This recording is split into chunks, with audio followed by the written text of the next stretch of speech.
Di ruangan ini aplikasi server untuk absensi penjaring. Di sini bisa kita lihat berupa tampilan interface-nya. Dari kiri ke kanan karyawan, kemudian tamu, jadwal, pinjam hadir, kemudian izin, voucher, dan tamu. Nah, untuk data karyawan bisa kita lihat formnya seperti ini. Ya, nanti di sini untuk mendaftarkan ID setiap karyawan, untuk mengisi ID venture-nya masing-masing karyawan. Kemudian untuk proses transaksi absennya itu ada beberapa item di sini. Pertama tamu, ya, kemudian hadir, kehadiran, ya.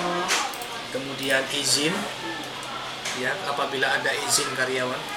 Kemudian voucher, voucher misalnya untuk jatah konsumsi. Kemudian tamu ataupun daftar tamu supplier atau tamu non supplier. Di sini ada menu jadwal untuk pengaturan jadwal absensi dan batasan-batasannya, ya, mulai dari hari Senin sampai yang masih satu minggu penuh, ya. Nanti ada batasan, nanti mulai pukul berapa dan batas toleransinya sampai jam berapa. Ada laporan, ya, laporan jadwal absensi seperti ini. Oke. Kemudian nanti ada laporan rekap absensi kehadiran. Misalnya kita melihat masuk proses seperti ini. Oke. Demikian untuk aplikasi absensi di servernya. Jadi kita menggunakan database MySQL yang dipaketkan SunTP itu. Bisa kita lihat coba dilihat, ya. Ini saya tutup dulu. Oke, saya menggunakan paket MySQL, ya. Integrasinya saya pakai Mozilla saja untuk mengedit interface-nya, ya, seperti ini. Anda bisa melihat tabel-tabel yang saya buat di MySQL untuk database fingerprint yang baru saya jelaskan tadi. Oke. Selanjutnya bisa kita pindah ke ruangan berikutnya.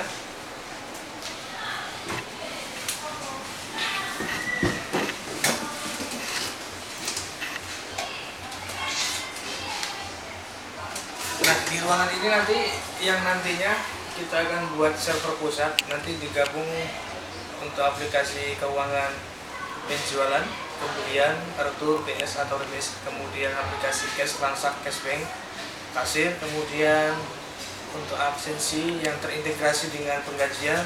Rencananya juga kita membuat aplikasi kontrol stok gudang, itu nanti ke depannya.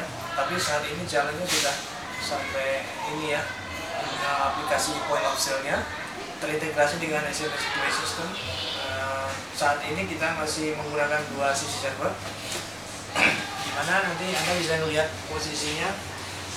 Kita menggunakan spek komputer yang memang cocok untuk server yang standar mengangkat beberapa PC, maksimal berapa 10 klien PC. Nah, di sini bisa Anda lihat aplikasi yang kita buat, aplikasi Simple One Point of Sale System versi 3.0 ini. Ini kita revisi selama kurang lebih 2012 terakhir, copyright-nya sampai 2013. Beberapa menu yang kami sajikan di sini adalah Anda bisa melihat dari menu master, kemudian transaksi, ya, mulai dari atas pembelian, daftar pembelian, saldo hutang, penjualan, retur, kemudian hutang, analisa hutang, kemudian ada laporan giro, kemudian laporan, ya, bisa kita lihat, ya. Kemudian ikonnya yang kita taruh di bawah ini ada fasilitas untuk export import Excel, kemudian ada utility system yang kita lengkapi dengan fasilitas backup data dan restore data dan seterusnya. Sekilas hanya bisa saya jelaskan mengenai penjualan sama seperti di penjualan di minimarket atau sistem distributor, ya, dimana pengambilan data barang bisa kita menggunakan dengan sistem cara seperti ini. Kemudian laporan giro, ya, nanti untuk pembayaran hutang piutang lewat transfer bank atau menggunakan giro, ya. Nah, di sini bisa Anda lihat beberapa demonstrasi tampilan interface dari program yang kita buat, kurang lebihnya seperti ini. Nah, berikutnya di sini bisa dilihat contoh bagaimana kita membuat sistem jaringan yang ada di saat ini. Saat ini kita menggunakan ada 6 klien. Kemungkinan nanti pengembangannya bisa sampai 10 klien. Ya, saya menggunakan traveling Suite Hub untuk membantu tersambungnya jaringan itu.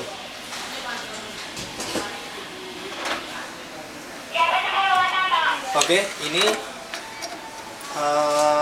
SMS Gateway Mobile sebagai server untuk menangani laporan bank masuk dan bank keluar, dan juga transfer data lewat kasir atau lewat penjualan secara bank.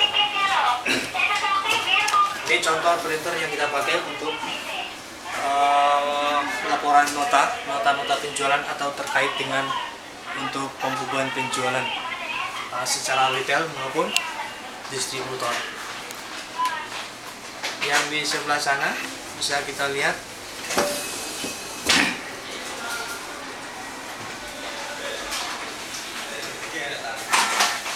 aktivitas mereka yang masih menggunakan sistem manualing, yaitu pembelian dan penjualan dan juga barang BS, ya, bisa disajikan betapa rumitnya dan betapa pusingnya mereka itu, ya, di dalam mengelola transaksi ataupun proses rutinitas di kantor, ya kan, sebelum kita menggunakan aplikasi.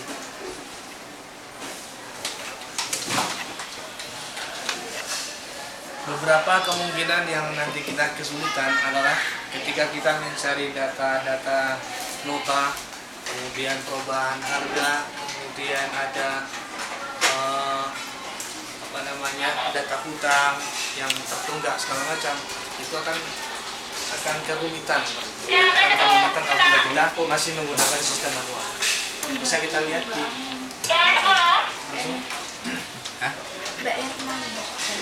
ini laporan untuk klien BS, kemudian ini untuk klien pembelian, yang ini klien untuk penjualan. Nanti rencana kita bisa berlanjut untuk berikutnya. Nanti kemungkinan kalau penjualan memungkinkan kurang, bisa ditambah klien lagi di depan, ya, di depan itu sangat memungkinkan. Kalau misalnya nanti pelayanannya kurang, kita bisa tambah klien lagi. Dan Suite Hub yang udah kita sediakan itu slotnya juga masih banyak, jadi kemungkinan bisa sampai klien 10 klien. Oke, saya kira itu dulu yang bisa kita presentasikan tentang aplikasi terintegrasi multi user point of sale yang ada di CAP ini. Terima kasih.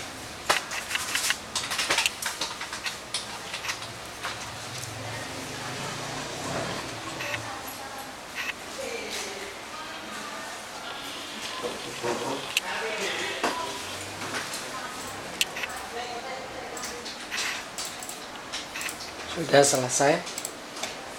Saya kira untuk sementara itu dulu. Ya. Ya. See you.